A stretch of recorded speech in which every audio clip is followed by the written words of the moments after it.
With the arm would go back and forth and ring a bell. And originally they were battery operated back in the day. You said it was called a what?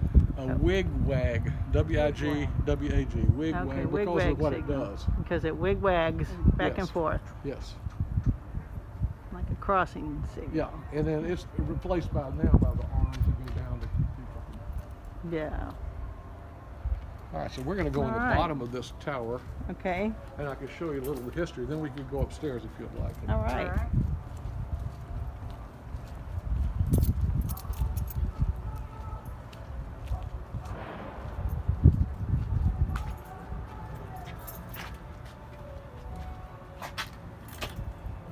So how old was this? Is this building? It was built in 1903.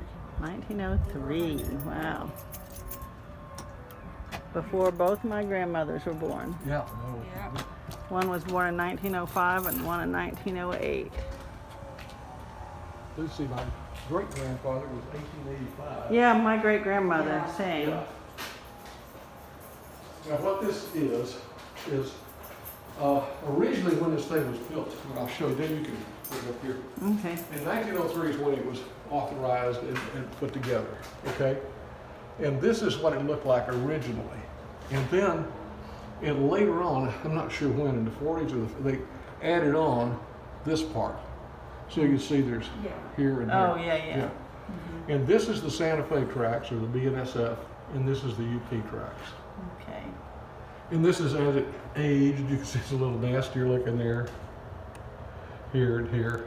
Then in 2004, when it was decommissioned, the Union Pacific gave it to the museum.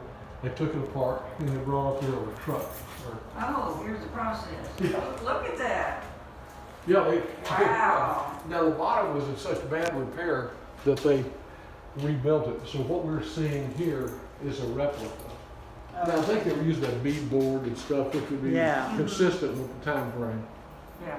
Mm-hmm. And the reason they expanded it was for additional personnel, telegraph operators, and the bottom here was really used to store batteries. These little Edison batteries are fairly dangerous, but they were very effective.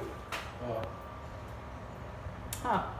Put one of those in your phone, huh? Yeah, Yeah, let's see if we can get one of those. Right.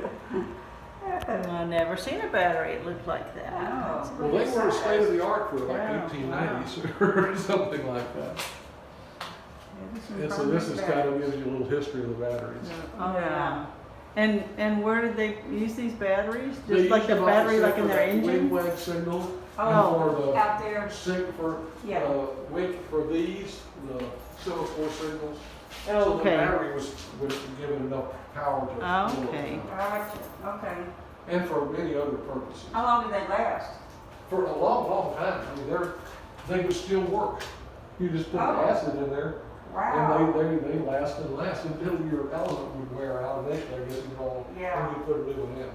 Cool. Thomas Alva Edison Incorporated. Now this device, back in the day, trains always operated on a schedule or with orders. And this device was like here. You can see that it would go up, and then the crew could grab their order off of here, so they would raise it up. Ah, okay. And this is what a train order looks like. Oh, okay. And this hoop was used if if they weren't near one of these contraptions, so they Oh. could sort of hand the hoop up and the person would take it. And so would the order say like where they were going or Yeah, where? here, you read it. It says, this is for the Southern Pacific, it's extra 8670 west, not protected against westward extra trains until 4:30 p.m. between Tower 17 and Victoria. Okay. So that was telling the engineer and the crew, here's what you're doing. You know, Okay. how you're going. Okay. When it was in service,